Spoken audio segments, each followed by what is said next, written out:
Bismillahirrahmanirrahim. Assalamualaikum warahmatullahi wabarakatuh. Innal hamdalillah nahmaduhu wa nasta'inuhu wa nastaghfiruh wa na'udzu billahi min syururi anfusina wa min sayyiati a'malina may yahdihillahu fala mudhillalah wa may yudlilhu fala hadiyalah. Asyhadu an la ilaha illallah wahdahu la syarikalah wa asyhadu anna Muhammadan abduhu wa rasuluhu amma ba'du. Ya, segala puji bagi Allah yang masih terus memberikan kita, yang masih terus mencurahkan kita berbagai macam nikmatnya, sehingga Allah sampai saat ini memberikan kita kesempatan, masih memberikan kita berbagai macam nikmatnya. Yang paling utama yang harus teman-teman syukuri adalah nikmat iman dan nikmat Islam, karena nantinya dengan nikmat ini yang akan membawakan kita atau akan mengantarkan kita ke jannahnya Allah, insyaallah. Salawat dan salam selalu terlimpah curahkan kepada junjungan kita Nabi besar Muhammad Sallallahu Alaihi Wasallam, yang dengan wasilah beliau mengantarkan zaman kejahiliahan menuju zaman penuh dengan cahaya iman dan tauhid, hingga sampai saat ini kita masih bisa merasakan manisnya iman. Ya baik, kaifahalukum? Ya alhamdulillah, insyaallah teman-teman, insyaallah hari ini Jumat ini Allah beri kesehatan, dan masih Allah beri semangat untuk melakukan agenda rutinitas, ya, agenda yang sudah diagendakan setiap Jumatnya, yaitu mendengarkan kisah.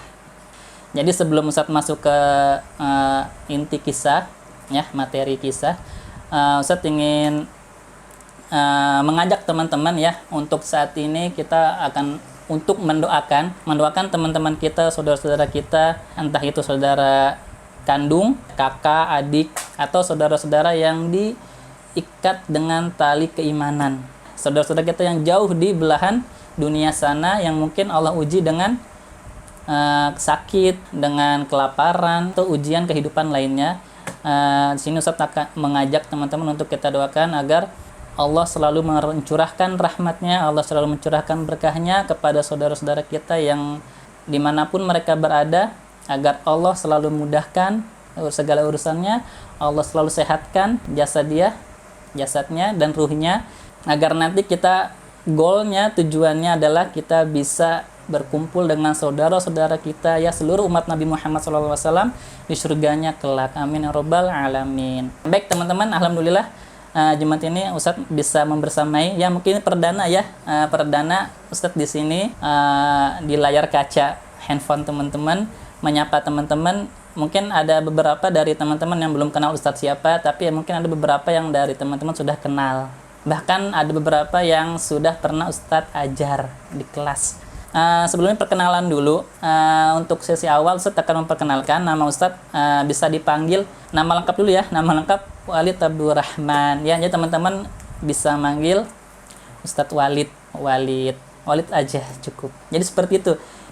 Ustadz di Kutab Beji ini, ya, untuk yang baru kenal, itu tidak memegang kelas.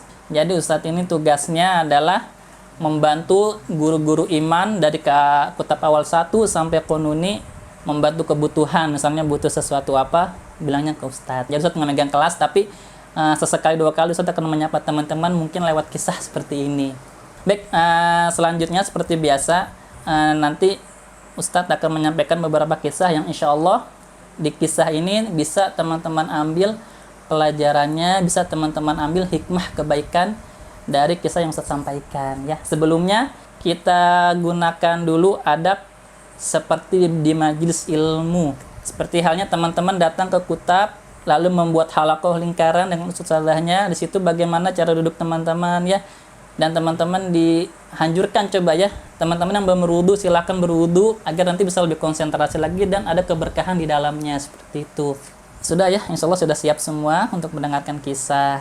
Yang belum siap silahkan dikondisikan, seperti itu. Baik, di kesempatan kali ini Ustadz ingin mengajak teman-teman, ya, khususnya yang ikhwan, tapi yang akhwat juga bisa untuk melaksanakannya, dalam hal memaksimalkan kegiatan di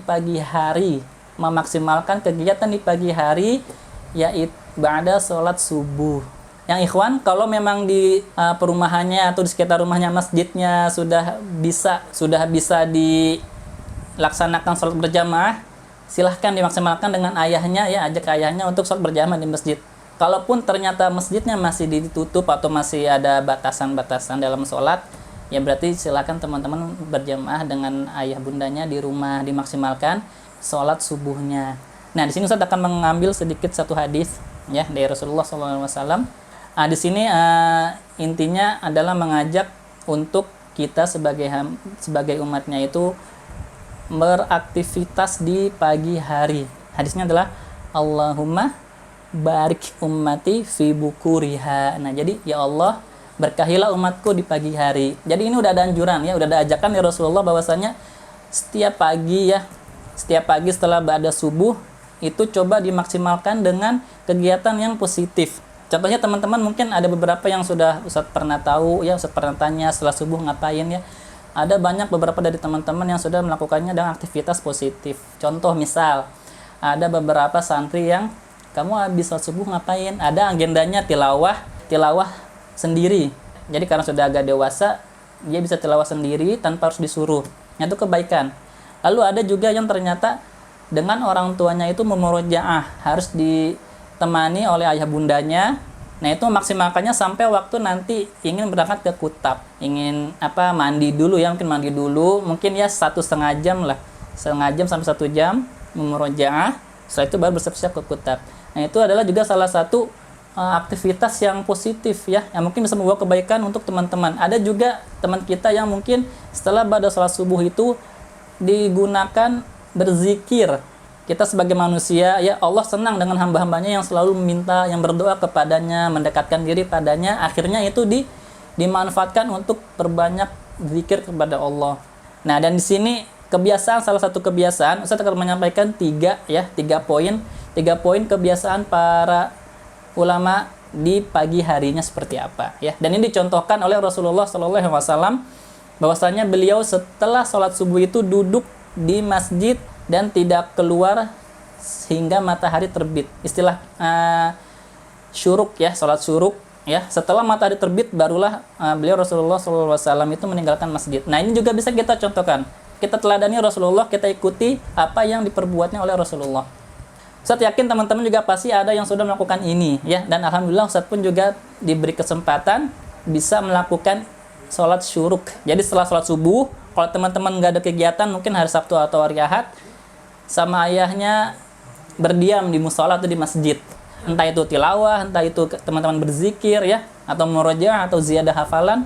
Nah, itu coba dimaksimalkan sampai nanti waktu syuruk tiba, teman-teman di situ sholat 2 rakaat ya, sholat sunnah 2 rakaat. Nah, setelah itu baru teman-teman kembali ke rumah. Setelah itu teman-teman maksimalkan juga dengan aktivitas positif lainnya ya. Mungkin bisa dengan membantu bundanya di rumah membersihkan rumah atau hal semacamnya ya. Nah, di sini 3 poin bagaimana ulama menghabiskan waktunya setelah ba'da sholat subuh. Yang pertama adalah tadi ya, 3 hal yang biasa ulama lakukan. Tadi yang pertama adalah 1 itu menetap di masjid hingga matahari terbit. Tadi sudah saya jelaskan, Rasulullah pun melakukan itu. Yang kedua adalah menghilangkan kemalasan. Kadang biasanya ya mungkin Ustaz pernah beberapa kali kemalasan saat sholat subuh itu, mungkin kadang kita tidurnya entah kemalaman, ternyata setelah pada sholat subuh itu maunya tidur lagi ya. Mungkin itu enak ya. Cuma kalau keseringan ya itu jangan sampai keseringan ya. Mungkin beberapa kali dimaklumi ya. Tapi coba teman-teman diniatkan bahwasanya subuh itu waktu yang berkah dan waktu yang baik untuk melakukan kebaikan. Jadi di sini Ibnu Hajar Al-Asqalani mengatakan bahwasanya sesungguhnya dikhususkan waktu pagi dengan keberkahan. Karena waktu pagi adalah waktu untuk melakukan kegiatan. Jadi di sini melakukan kegiatan itu bukan berarti teman-teman itu tidur kegiatan, cuma yang positif. Teman-teman bisa tadi merojaah, bisa bantu ayah bunda, bisa ya siap-siap untuk ke kutab. Itu juga salah satu proses ya untuk teman-teman nanti melakukan tolabul ilm, mencari ilmu ke kutab ini. Itu dengan proses tadi ya, dari sholat subuh teman-teman terus tilawah, berzikir, mandi, sarapan, itu kan prosesnya ya, sampai nanti Allah izinkan teman-teman hadir di kutab ini ya. Dan poin yang ketiga adalah memaksimalkan kebaikan pada subuh dengan kebaikan. Di sini ada Ibnu Jarir At-Tabari, beliau ini ulama yang mampu menulis sebanyak 40 halaman setiap harinya selama 40 tahun. Jadi selama sisa umurnya 40 tahun itu digunakan untuk menulis sebanyak 40 halaman setiap harinya, ya. Setiap hari, satu hari 40 halaman selama 40 tahun. Itu berarti luar biasa ya, Masya Allah ya. Itu di kalangan ulama ya, mungkin di kalangan kita dengan kita bertilawah atau murojaah dengan ayah bunda itu sudah poin positif bagi kita ya. Nah, mungkin teman-teman itu bisa dilaksanakan di rumah ya. Silahkan teman-teman maksimalkan kebaikan ada di pagi hari, karena Rasulullah pun mendoakan umat-umatnya yang melakukan aktivitas itu agar mendapat keberkahan dari Allah Subhanahu wa taala. Insya Allah teman-teman bisa melakukannya, dan kalaupun yang sudah melakukannya sejak dulu-dulu itu Allah istiqomahkan ya, istiqomah terus ya. Kalaupun memang ada lupa atau ada uzur sakit, nah itu mungkin bisa jadi pemakluman ya. Tapi yang belum, silahkan diniatkan untuk memulai. Minimal coba hari Sabtu kan libur ya. Hari Sabtu aja dulu, ayah hari Sabtu kita coba yuk ya ke masjid, teman-teman ke masjid. Lalu nanti setelah pada sholat subuh, teman-teman menetap sampai sholat syuruk. Setelah itu teman sholat sunnah, dan setelah sampai rumah pun juga melakukan aktivitas kebaikan ya, membantu bundanya di rumah atau terus membantu ayahnya di rumah ya, seperti itu. Nanti pekan ke depan dilanjut sama 2 hari coba. Nah, sampai nanti teman terbiasa sampai dewasa nanti ya, insya Allah itu jadi kebaikan buat teman-teman pribadi, dan itu akan menjadi tabungan kebaikan buat teman-teman nanti di akhirat kelak, seperti itu ya. Nah teman-teman, di kondisi saat ini ya, kondisi pandemi ini salah satu ujian dari Allah, ujian kepada seluruh makhluk yang ada di bumi ini ya, nggak hanya di Indonesia. Jadi Allah sedang uji kita dengan salah satu makhluknya yang paling kecil ya, yang tidak terlihat oleh kasat mata. Dengannya ini kita dituntut untuk mungkin banyak kebiasaan kita yang berubah sehari-hari, kayak misalnya teman-teman ke Kutab harusnya setiap hari ya kita bertemu dengan ustadzahnya ya, menyapa ustadzahnya. Tapi dengan kondisi seperti ini teman-teman harus ya melakukan pembelajaran di rumah masing-masing. Itu ujian ya, hal yang tidak kita sukai ya, itu berarti ujian dari Allah untuk kita. Nah, tinggal bagaimana penyikapan kita menghadapi ini. Dan ada satu kalimat mungkin yang teman-teman sudah pada hafal ya. Ini sebutannya ini ya, mungkin Kutab awal 1 bolehlah sedikit-sedikit ya dihafalkan. Kalaupun sudah hafal bagus ya, berarti tinggal dilaksanakan atau dipraktekkan ya. Pentingnya kalimat istirja ya saat datang musibah. Bagaimana kalimat istirja adalah, siapa yang tahu kalimat istirja? Ya, mungkin ada yang teman-teman yang menyebutkan ya, yang betul ya, Masya Allah ya, barakallahu fikum ya. Kalimat istirja, inna lillahi wa inna ilaihi roji'un ya. Nah, ini ada hadisnya, riwayat Muslim ya, yang saya bacakan artinya. Tiada seorang muslim yang ditimpa musibah, tiada seorang muslim yang ditimpa musibah lalu ia mengatakan apa yang Allah perintahkan, yaitu inna lillahi wa inna ilaihi roji'un. Berilah aku pahala pada musibah yang menimpaku ya. Jadi berharap pahala dari Allah atas musibah yang menimpaku, dan berilah ganti bagiku yang lebih baik darinya ya, kecuali Allah memberikan kepadanya yang lebih baik darinya. Jadi kalau teman-teman ternyata dapat musibah dan teman-teman mengucapkan kalimat ini, insya Allah dari wasilah kalimat ini teman-teman Allah ganti dengan kebaikan ya. Jadi jangan setiap teman-teman musibah itu yang datang hanya keluhan ya. Biasanya ya kita manusia itu sering mengeluh ya, dapat ujian sedikit akhirnya mengeluh ya. Misalnya kalau teman-teman sekarang lagi jadi pendidik ya, yang penting itu mungkin buku ya, buku teman-teman misalnya besoknya mau ke Kutab ya, ternyata qadarullah bukunya hilang ya. Mungkin kebanyakan dari kita akan mengeluh atau akan ngomel ke orang tuanya. Ada yang seperti itu ya, insya Allah murid Kutab nggak ada ya. Jadi ada yang ini bukunya kemana sih ya, akhirnya ngomel, kesel, kayak bundanya kesel, akhirnya nggak mau sekolah ya. Nah itu baru hal yang kecil ya, itu Allah uji sekarang. Belum lagi sekarang ujian yang mungkin skalanya besar ya. Ini menyangkut seluruh dunia, ya seluruh negara di dunia ini. Allah kasih musibah yaitu pandemi COVID, ya virus. Nah, di sini ujiannya nggak kecil teman-teman ya. Di sini udah banyak beberapa dari keluarga-keluarga yang kehilangan anggota keluarganya karena virus ini, ya. Dan juga kita juga harus mendoakan ya, mendoakan orang-orang yang Allah panggil akibat virus ini, insya Allah itu menjadi kebaikan nanti ya, dan Allah angkat, Allah hapuskan segala dosa-dosanya, Allah hapuskan segala kesalahannya, dan yang terpenting insya Allah mendapatkan gelar syahid ya. Dan kalau udah dapat gelar syahid, insya Allah tempatnya di surga, seperti itu ya. Nah, dengan posisi kita seperti ini ya, teman-teman yang Allah kasih kesehatan ya, tugasnya sepele ya, gampang. Tugasnya hanya teman-teman kita saling mendoakan ya. Yang pertama ya, dengan ujian seperti ini bukan berarti kita harus malah menjauh dari Allah ya.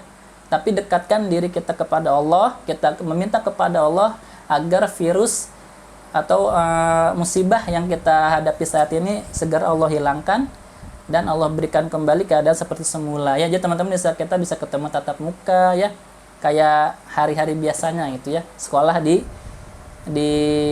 diizinkan kembali seperti itu ya. Nah, ini kalimat yang tadi ya, istirja ini kalimat yang pas untuk saat ini teman-teman lafazkan, innalillahi wa inna ilaihi raji'un. Jadi banyak persepsi yang misalnya innalillahi, wah emang ada yang meninggal, nah kan biasanya gitu ya. Nah, ini tidak hanya untuk innalillahi, itu tidak hanya untuk orang yang sudah meninggal, tapi setiap terkena musibah silakan mengucapkan innalillahi, itu tanda berarti kita tidak, ya istilahnya tidak mengeluhlah kepada Allah dikasih ujian, daripada yang keluar hanya keluhan dan akhirnya nanti berarti menyalahkan Allah, akhirnya berbuat kesalahan ya.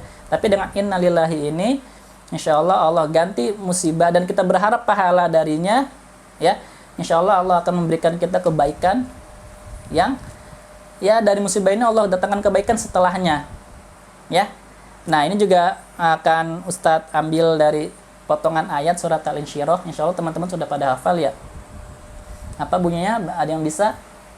Fa innama al usri yusra, innama al usri yusra ya. Mungkin udah pada hafal ya. Ya, itu kalimat yang bisa jadi teman-teman pegangan ya, bisa teman-teman imani, dan Ustadz pun pribadi juga, oh ya misalnya dapat kesulitan pasti ada kemudahan ya. Di mana ada kesulitan pasti dibarengi dengan kemudahan. Jadi teman-teman harus yakin pada Allah, berhusnuzon kepada Allah ya, bahwasanya setelah misalnya nanti COVID ini berakhir akan ada kebaikan setelahnya ya, seperti itu. Jadi jangan dikira kalau orang ya, sunatullahnya itu tidak ada orang yang bahagia sampai nanti meninggal ya, belum ada diketemukan ya. Belum ada juga orang yang ternyata diciptakan oleh Allah itu sedih-sedih seterusnya, belum ada juga ya. Pasti ada bahagia, ada sedihnya ya, itu akan bercampur dan itu akan silih berganti ya. Dan kalau teman-teman meyakini ya bahwasanya setiap ujian yang teman-teman lalui ya, entah itu kecil atau besar, harus diyakini bahwasanya kemudahan akan datang setelahnya, bahkan bersamaan bisa ya. Nah, di sini mungkin Ustadz akan sedikit menyinggung ya, sedikit kisah ya, potongan kisah bagaimana setelah kesulitan itu pasti ada kemudahan ya. Dan mengambil dari potongan ayat surat Al-Baqarah ayat 286. A'udzubillahi minasyaitonirrajim. La yukallifullahu nafsan illa wus'aha. Ya, mungkin dari teman-teman Anda sudah hafal ya. Ini ayat terakhir dari surat Al-Baqarah ya, yang mungkin sering dilafazkan juga ya, sering diucapkan oleh teman-teman. Nah, di sini apa? Allah tidak akan memberikan ujian di luar batas kemampuan hamba-hambanya ya. Jadi yang perlu teman-teman yakini adalah kalau Allah berikan ujian kepada kita, teman-teman harus yakin ini pasti aku bisa ngelewatin ya. Bukan malah ngeluh ya, ngomel-ngomel, marah-marah ya. Nah, itu berarti harus diperbaiki ya. Teman-teman harus merenungi, marah-marah nggak ada gunanya, malah hanya menambah kegelisahan, tapi tidak menyelesaikan masalah ya. Ya teman, kalau berhusnuzon kepada Allah, oh ya aku yakin nih, pasti setelah ini ya aku mampu untuk melewati ujian ini. Entah itu ujian teman-teman yang sedang dikutab ya. Ujian misalnya teman-teman susah untuk menerima materi, susah menghafal materi, misalnya modul alam, modul manusia, ada potongan ayat ya, tema, duh kok susah ya, aduh gimana nih nggak hafal-hafal. Nah itu teman-teman bukan berarti teman-teman harus berputus asa, jangan ya. Tapi teman harus berhusnuzon, bismillah, ini aku pasti bisa ya. Diyakini ya, teman-teman yang pertama yakin dulu ya, dan berusaha ya. Insya Allah kalau ternyata teman-teman berusahanya giat ya, Allah akan melihat usaha teman-teman ya, pasti akan dimudahkan, teman-teman akan mudah menghafal ya. Nah, kuncinya niat ya, husnuzon pada Allah. Nah, di sini juga Ustaz akan sedikit menyinggung potongan kisah. Teman-teman tahu siapa nabi yang Allah uji dengan sakit yang sangat lama? Ada yang bisa jawab? Nabi siapa? Ya, mungkin dari teman-teman ada yang menjawabnya betul ya. Salah satunya ya, nabi yang Allah uji dengan sakit riwayat mengatakan 20 tahun ya. Itu Nabi Ayub. Nah, ya, Nabi Ayub. Terus teman-teman yang jawabnya betul, alhamdulillah ya. Barakallahu fikum. Yang belum tahu ya, kita simak. Ya mungkin ada yang dari teman-teman yang ini mah udah tahu aku kisahnya ya. Ya boleh jadi ajang murojaah buat teman-teman ya. Yang belum tahu boleh jadi penambahan ilmu nanti buat teman-teman ya. Nah, Nabi Ayub. Di sini Nabi Ayub itu seseorang yang Allah beri harta kekayaan yang melimpah ya. Allah beri keturunan yang banyak, 12 anak laki-laki semua ya. Masya Allah ya. Lalu Allah beri istri yang cantik dan solehah ya. Dan Allah beri perkebunan ya, harta ya. Nah, di sini Nabi Ayub ini hidupnya itu mewah ya, hidupnya enak, nyaman ya. Itu selama berapa? 20 tahun ya. Selama 20 tahun Allah kasih kenikmatan kepada Nabi Ayub dengan kenikmatan yang luar biasa nikmatnya ya. Namun, nah di sini suatu saat ya, di sini Ustaz ngambil kisahnya, bisa teman-teman lihat nanti di Quran surat ke-21 ya, ayat 83 sampai 84 ya. Nah, di sini Nabi Ayub saat 20 tahun Allah kasih kenikmatan, Allah kasih kesenangan, di hari pertama tahun ke-21 Allah uji Nabi Ayub ya. Di sini ada beberapa perbedaan pendapat. Yang pertama ya, Allah uji Nabi Ayub itu terkena penyakit. Nah, di sini Allah alam penyakitnya tidak dijelaskan secara rinci apa penyakitnya. Namun penyakitnya ini penyakit yang tidak pernah diderita oleh orang sebelumnya dan tidak akan diderita oleh orang selanjutnya. Ini penyakitnya luar biasa, ya luar biasa parah. Ada beberapa yang menyatakan penyakit kulit ya. Terus ada belatungnya, wallahu alam ya. Pokoknya penyakit yang ya ini tidak mudah penyakit ini ya. Nah, ini hari pertama Allah uji dengan penyakit yang luar biasa penyakitnya. Hari kedua Nabi Ayub ini Allah uji dengan saat makan bersama dengan anak-anak dan istrinya, ternyata dinding atapnya roboh ya. Allah wafatkan semua anak-anaknya. Ujian ini teman-teman, ini ujiannya bukan level rendah lagi ya, level tinggi nih. Kalau ternyata di sini iman kita tidak kuat, kita akan marah-marah ya. Ini kenapa sih Allah kok ngasih ke sini ya? Tapi ini seorang nabi ya. Allah uji dengan penyakit dan Allah uji dengan kehilangan semua anak-anaknya. 12 anak laki-laki semuanya Allah wafatkan ya. Tugasnya selesai di dunia. Dan teman-teman harus ingat juga ya, anak itu ada titipan dari Allah Subhanahu wa taala. Titipan, pinjaman, itu akan Allah ambil lagi dan kita tidak boleh marah ya. Oh teman-teman, misalnya Ustaz pinjamin pensil nih, kamu pakai dulu buat nulis ya. 10 menit kemudian Ustaz ambil lagi, teman-teman marah boleh ya? Tidak ya, itu karena itu pensil Ustaz ya. Jadi Ustaz ambil lagi ya, wajar, teman-teman harus menerima ya. Sama ya dengan anak titipan Allah, ya. Allah ambil lagi, tugasnya selesai, ya Allah ambil lagi, dan tugas kita bukan marah tadi. Kalau teman-teman terkena musibah, silahkan ucapkan innalillahi wa inna ilaihi raji'un, agar di balik musibah itu Allah berikan kebaikan setelahnya. Ya. Ujian ketiga adalah perkebunannya, ya, semuanya kena hama, ya.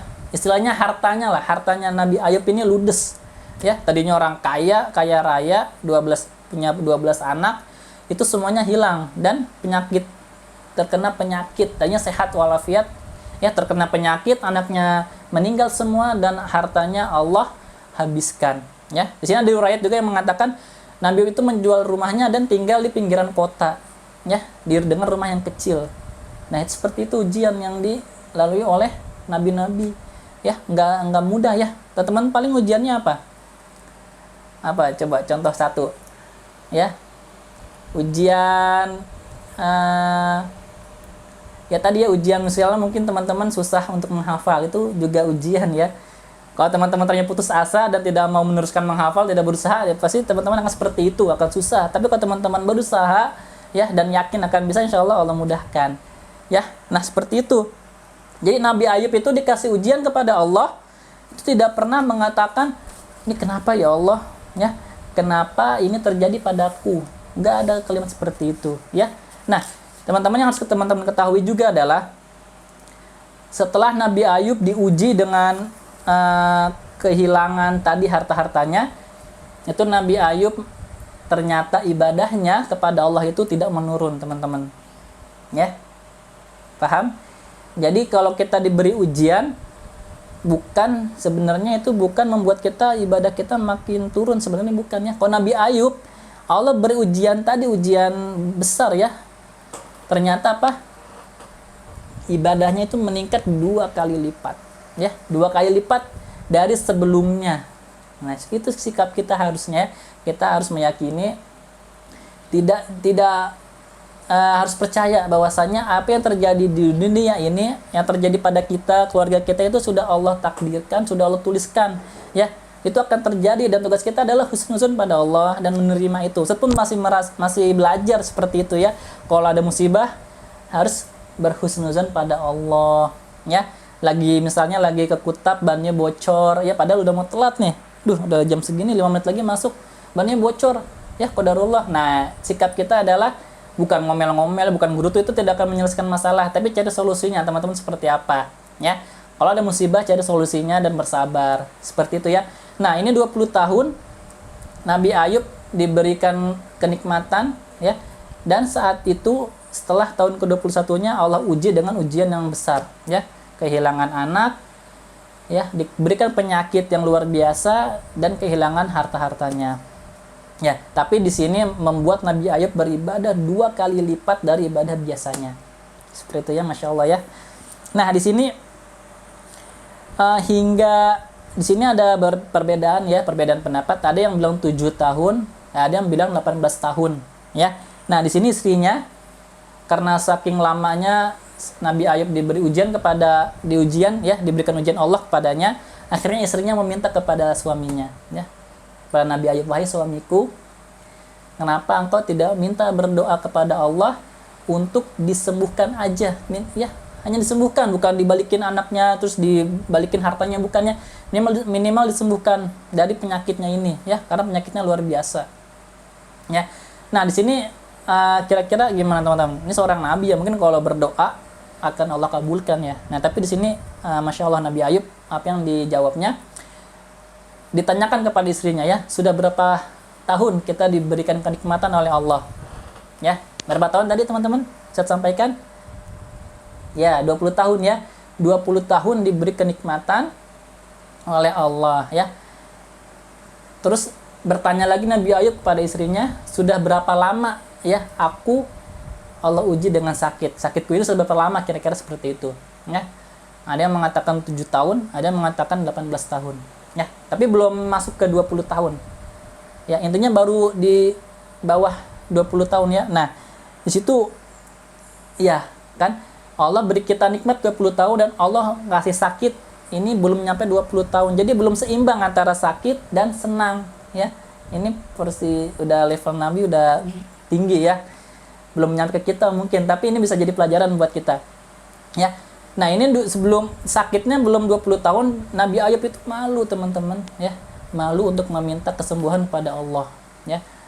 Nabi Ayub diberikan kenikmatan 20 tahun, diberikan sakit belum sampai 20 tahun, tapi Nabi Ayub tidak mau berdoa kesembuhan, ya. Sampai saat dimana ternyata penyakitnya ini mengganggu Nabi Ayub untuk beribadah, ya. Untuk beribadah itu udah terganggu pada Allah. Ini bukan pas saat sakit gak terganggu aktivitasnya, bukan aktivitas ya teman-teman. Yang perlu teman-teman tekankan adalah saat Nabi Ayub merasa ibadahnya terganggu, barulah Nabi Ayub meminta kesembuhan kepada Allah Subhanahu wa taala. Ya, di sini ada dari ayat Al-Qur'an ya, mungkin Ustadz bacakan. A'udzubillahi minasyaitonirrajim. Urqud birijlik hadza mughtasalun baridu wa syarab. Yang artinya Allah berfirman, hentakkanlah kakimu, inilah air yang sejuk untuk mandi dan untuk minum, ya. Quran surat Shad ayat 42. Jadi ini proses penyembuhan Nabi Ayub dari sakitnya yang kurang lebih belasan tahun itu, ya. Jadi ada beberapa riwayat hadis, ya. Ada yang mengatakan 2 hentakan kaki, ya. 2 hentakan kaki dihentakan. Hentakan pertama itu Nabi Ayub muncul mata air untuk mandi, ya. Untuk mandinya Nabi Ayub, dengan mandinya itu sembuhlah semua penyakit yang ada di badannya, ya. Lalu hentakan kedua adalah hentakan yang nanti kakinya dihentakan akan muncul mata air lagi, dan itu untuk diminum, ya. Diminum itu akan menyembuhkan penyakit yang ada di dalam tubuhnya Nabi Ayub, ya. Seperti itu teman-teman, ya. Jadi saat ibadahnya terganggu, Nabi Ayub barulah berdoa kepada Allah, ya. Ini udah nggak bisa maksimal nih ibadahnya nih, akhirnya minta doa kesembuhan kepada Allah, dan akhirnya Allah sembuhkan. Nah, di ayat yang Quran surat 21 itu ada satu kata, ya, fastajabna, ya. Jadi Allah langsung kabulkan doa Nabi Ayub. Saat itu juga, ya, saat Nabi Ayub berdoa kesembuhan, Allah kabulkan saat itu juga, ya. Dia tidak menunggu 1 menit 2 menit, jadi tapi langsung Allah kabulkan, ya. Nah, itu Masya Allah, ya. Jadi akhirnya Nabi Ayub diberi kesembuhan dari itu, dan dari kesembuhan itu, ya, dari kesembuhan setelah sembuh Nabi Ayub dari penyakitnya, tidak lama, ya teman-teman, tidak lama istrinya itu mengandung lagi, teman-teman, ya. Masya Allah, ya. Istrinya mengandung, dan setiap lahir itu Allah beri 2 kembar. Lahir 12 kali. 12 kali 2 berapa? Ya, 24. Coba teman-teman, Allah lipat gandakan, ya, kebaikan, ya. Apa yang tadinya Nabi Ayub hanya punya 12 putra, lalu diberi ujian, dan setelah proses penyakitnya itu Nabi Ayub tidak berkeluh kesah, tapi malah meningkatkan ibadah, dan akhirnya apa? Setelah memang selesai masa penyakitnya, Allah ganti, ya, harta yang tadi diambil, anak yang diambil, ya, kesehatan diambil, Allah ganti dengan 2 kali lipat, teman-teman. Tadi yang pertama anaknya 12, ya, tapi setelah terkena penyakit, anaknya Allah kasih karunia anak 24 anak, ya, kembar. Masya Allah, ya. Nah, lalu di kebiasaan di sekitaran kampung Nabi Ayub itu, ya, kalau misalnya sudah ada misalnya rumah baru, ya, hartanya makin meningkat lagi, makin Allah beri harta lagi sedikit demi sedikit, ya. Nah, itu kebiasaan di kampungnya Nabi Ayub itu adalah dikunjungi oleh setiap tetangganya, ya. Setiap tetangganya mengunjungi dengan membawa sesuatu, ya. Misalnya kita berkunjung ke rumah, wah, ini rumahnya baru pindah nih, kita kunjungan yuk, bawa sesuatu, ya. Nah, dengan wasilah itu, dengan perantara kunjungan tetangga-tetangganya, ternyata Allah lipatkan harta yang terkumpul dari kunjungan tetangganya itu adalah 2 kali lipat juga, teman-teman, ya. Masya Allah, jadi semuanya kembali seperti semula, ya. Yang tadinya Allah kasih sakit, Allah sembuhkan. Yang tadinya Allah matikan ke-12 anaknya, Allah ganti 2 kali lipat, jadi 24 anak. Dan yang tadinya sawahnya hartanya ludes, Allah ganti 2 kali lipat dari tadi, ya, kunjungan tetangganya, memberikan sesuatu, saat dihitung itu ternyata 2 kali lipat banyaknya. Itu Masya Allah ya. Itu adalah buah dari kesabaran ya, yang ujian yang Allah berikan kepada hamba-hambanya. Ya, seperti itu teman-teman ya. Jadi teman-teman bisa belajar bersabar. Ini harus bersabar. Teman-teman kalau dikasih nikmat oleh Allah itu bersyukur. Dan kalau teman-teman dikasih ujian oleh Allah, yang teman-teman harus lakukan adalah bersabar. Ya, sabar bahwasanya kita akan lalui ujian ini ya. Dan kita berharap pahala dari Allah atas ujian ini. Jadi bukan tugasnya mengeluh, bukan tugasnya marah-marah. Jadi kalau masih ada yang dari diri teman-teman itu seperti itu, coba kita sama-sama belajar ya. Yang masih suka sedikit, ada yang nggak suka itu ngomel, mungkin ada ya. Nah itu coba kita pelan-pelan kita hilangkan ya. Kalau ada masalah, coba yang pertama teman-teman tuh dekatkan diri kepada Allah ya. Ujian itu bukan berarti teman-teman menjauhkan diri pada Allah, bukan ya. Kalau Allah kasih ujian ke kita, Allah mau kita lebih dekat kepada Allah ya. Mungkin karena saking jauhnya kita kepada Allah, lupa, jarang sholat, jarang zikir ya, jarang baca Al-Quran, akhirnya Allah kasih uji ya. Allah uji dengan ujian yang ya mungkin mungkin jatuh terus tulangnya patah ya, mungkin ya, itu contoh. Nah itu bukan berarti kita harus menjauh lagi pada Allah. Allah ingin kita menyebut lagi namanya kan. Kalau kita sakit mungkin kita lebih banyak berzikir ya, astagfirullah, Allahu akbar ya, lalu la ilaha illallah ya, kalimat-kalimat thayyibah semua yang keluar dari mulut kita ya, agar kita mengingat ya bahwasanya Allah selalu bersama kita dan kesembuhan itu dari Allah bukan dari manusia ya. Makanya kebanyakan kita mungkin masih sakit, ke dokter ya, kalau ke dokter ini akan nambah parah nih ya. Lupa bahwasanya Allah yang memberikan penyakit. Berdoa dulu ya, mengikhtiarkan bahwasanya ya Allah sembuhkanlah ya. Mungkin teman-teman yang sakit, Allah sembuhkanlah aku ya Allah. Nah baru setelah berdoa ya, minta, Umi, Bunda, ini gimana sakit? Perlu ke dokter enggak ya? Kalaupun kita ke dokter dan dikasih obat, tetap ya kita harus yakin bahwasanya itu adalah wasilah dan itu datangnya sembuhan dari Allah ya. Nah makanya kita selalu berdoa kesehatan ya. Teman-teman kalau sebelum mulai aktivitas berdoa ya. Makanya tadi Ustaz ajak teman-teman setelah ba'da subuh, silakan diperbanyak doa, berbanyak zikir ya. Insya Allah itu waktu-waktu yang Allah berkahi ya. Kalian teman-teman banyakkan berdoa, insya Allah dengan doa itu bisa jadi perantara ya terkabulnya di waktu-waktu mustajab ya, waktu-waktu berkah terkabulnya doa teman-teman ya. Ya, jadi dari kisah sedikit potongan kisah Nabi Ayub ini bisa kita ambil pelajaran bahwasanya setiap yang kalau Allah kasih ujian, patutnya kita sebagai hamba-hambanya harus bersabar ya, harus bersabar dan tidak bersuuzon, tidak ya Allah kok aku yang dikasih ujian seperti ini gitu ya, tidak ya. Allah pasti tahu kadar kemampuan hamba-hambanya dan kita pasti bisa melewati ujian itu ya. Jadi mari Ustadz mengajak teman-teman untuk kita saling memperbaiki diri ya, tingkatkan keimanan kita kepada Allah, tingkatkan ketakwaan kita kepada Allah ya. Insya Allah setelah kisah ini ada yang bisa teman-teman praktekkan di keseharian teman-teman ya. Kalau teman-teman dapat ujian sedikit kecil apapun ya, bersabar dan berharap kebaikan dari Allah Subhanahu wa taala. Bisa ya teman-teman ya? Insyaallah bisa ya. Ya, yang kitab awal 1 silakan kata tadi ya dihafalkan, kalau belumnya innalillahi wa inna ilaihi raji'un. Bisa pelan-pelan dihafalkan ya. Nah, itu setiap, dan kalau teman-teman dapat kesenangan apapun ya, sedikit ya, misalnya dikasih permen sama teman satu, itu kan kesenangan ya, teman-teman ucapkan alhamdulillah sebagai tanda syukur kita kepada Allah ya. Dan kalau kita bersyukur, insya Allah Allah terus tambahkan nikmat ke kita ya. Tapi jangan sampai kita kufur ya, kita dikasih nikmat dikit ngeluh, dikasih nikmat banyak merasa kurang. Itu jangan sampai kita hilangkan sifat seperti itu. Bisa ya teman-teman ya, insya Allah masih semangat ya. Yang sudah agak selonjoran tiduran ada? Insya Allah nggak ada ya.